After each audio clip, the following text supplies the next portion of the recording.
Perkenalkan, nama saya Wina Desira dengan NPM 24010521251 dari kelas 3D PGSD.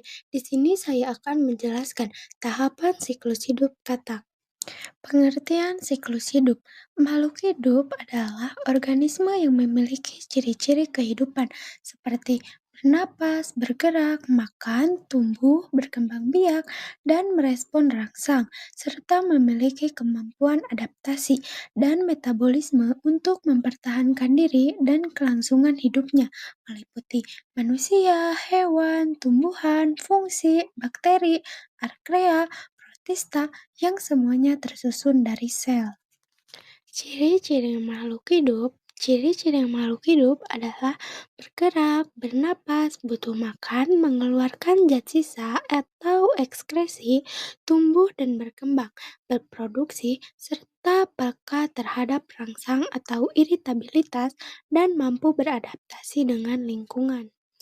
Tahap 1. Telur. Siklus hidup katak dimulai dari telur. Katak bertelur di air seperti di kolam atau sungai. Telur katak berbentuk kecil, bening, dan biasanya menempel satu sama lain. Tahap 2. Embrio. Yang pertama, telur mulai tumbuh menjadi embrio setelah beberapa hari. Yang kedua, kuning telur dalam telur akan menyediakan nutrisi bagi embrio. Yang ketiga, bergantung pada suhu dan keadaan sekitar. Prosedur ini memakan waktu 5 hingga 10 hari untuk diselesaikan. Tahap 3. Kecebong. Setelah beberapa hari, telur menetas menjadi kecebong atau berudu. Kecebong hidup di air dan bernapas menggunakan insang. Bentuknya mirip ikan kecil dan belum memiliki kaki. Tahap 4. Kecebong kaki 1. Selanjutnya, kecebong mulai tumbuh kaki belakang, lalu disusul kaki depan. Pada tahap ini, ekornya masih ada, tetapi mulai memendek. Kecebong juga mulai belajar bernapas dengan paru-paru. Tahap 5. Katak muda. Ekor kecebong semakin pendek dan akhirnya menghilang. Katak muda sudah bisa melompat dan hidup di darat maupun di air.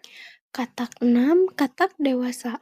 Katak muda tumbuh menjadi katak dewasa. Katak dewasa dapat berkembang biak dan bertelur kembali. Siklus hidup katak pun berulang kembali. Katak 6. Upaya pelestariannya katak. Anak-anak katak sangat penting bagi lingkungan karena membantu mengendalikan serangga. Agar katak tetap lestari, kita harus yang pertama, menjaga kebersihan sungai dan kolam. Yang kedua, tidak membuang sampah sembarangan. Yang ketiga, tidak merusak habitat katak. Dengan begitu, siklus hidup katak dapat berlangsung dengan baik. Kesimpulannya, siklus hidup katak merupakan proses perubahan bentuk yang disebut metamorfosis. Katak mengalami beberapa tahap, yaitu dimulai dari telur, kemudian menetes menjadi berudu atau kecebong, lalu berudu tumbuh kaki. Ekor semakin memendek hingga akhirnya menjadi katak dewasa. Proses ini menunjukkan bahwa katak mengalami perubahan bentuk dan fungsi tubuh secara bertahap untuk menyesuaikan diri dengan lingkungannya. Dengan memahami siklus hidup katak, kita dapat mengetahui bagaimana makhluk hidup tumbuh, berkembang, dan mempertahankan kelangsungan hidupnya.